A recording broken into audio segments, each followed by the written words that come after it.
Hi, this is Cindy Tells It Like It Is. Let's talk. Let's talk the truth. Hey, what a novel idea.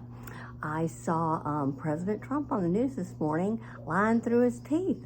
I mean, it's unbelievable. Here he says, oh, yeah, this big, beautiful bill. Great, great, great. It's a big bunch of bullshit. That's what it is.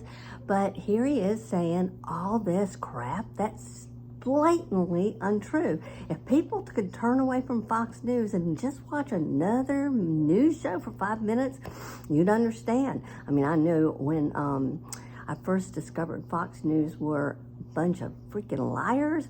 They were reporting that Obama was in the tropics on some kind of personal holiday at the taxpayer's expense when I had just seen him on CNN or somewhere at the Oval Office. And I'm like, okay, what's going on here? Guess what? They just lie, just like President Trump. And so he's saying all this stuff like, won't touch your Medicaid. And he's saying, oh, no tax on Social Security. Guess what? That's not in there either. And there is a bunch of Medicaid cuts, and they're going to cut 1.3 million people off SNAP, which is a food assistance program that's really vital to a lot of families. And by the way, with the Medicaid, a third of those recipients are kids. So, you know what? And so what do? Slap a work requirement on there. Those kids aren't going to go to work.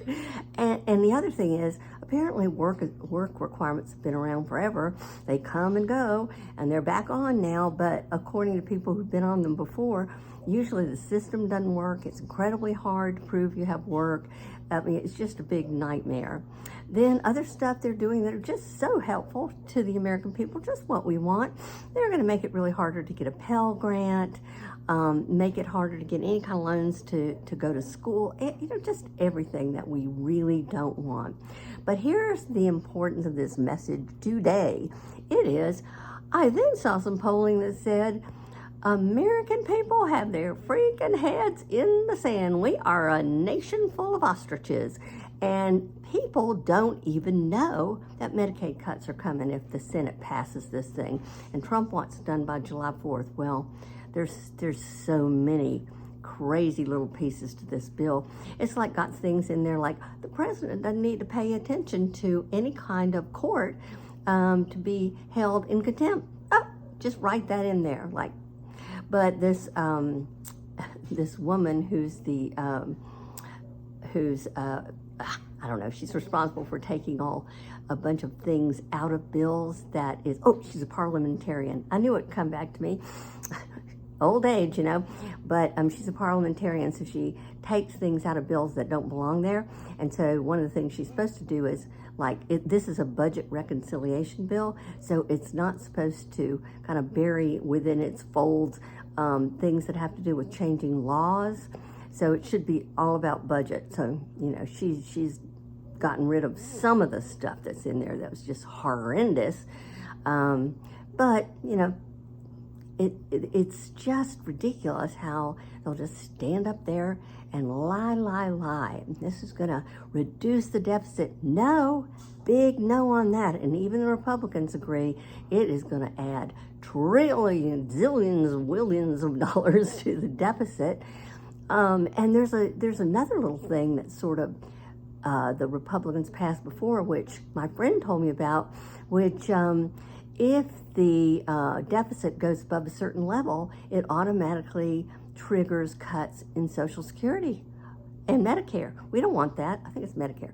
But anyway, that's it triggers all these additional cuts, and that's just sort of not being talked about. So anyway, pay attention. Pay attention, PayPal. Pay attention, because this bill is bad, and it will contain a bunch of stuff. And the other thing that really ticks me off, so nobody's going to get any tax credits for any kind of clean energy thing, like electric cars or anything like that. Solar panels on your roof. Heck no, we want to be really, really stinking up the planet. And we don't want any clean energy. No. Hate those windmills. They kill birds, So anyway, back to my other rambling point. Pay attention. This is a big bad bullshit pill. Call people. If you're in North Carolina, definitely call, because Tom tells us it's on the fence. So pay attention, read about it, look it up online, and find out what's in it, and then do something about it. Thank you.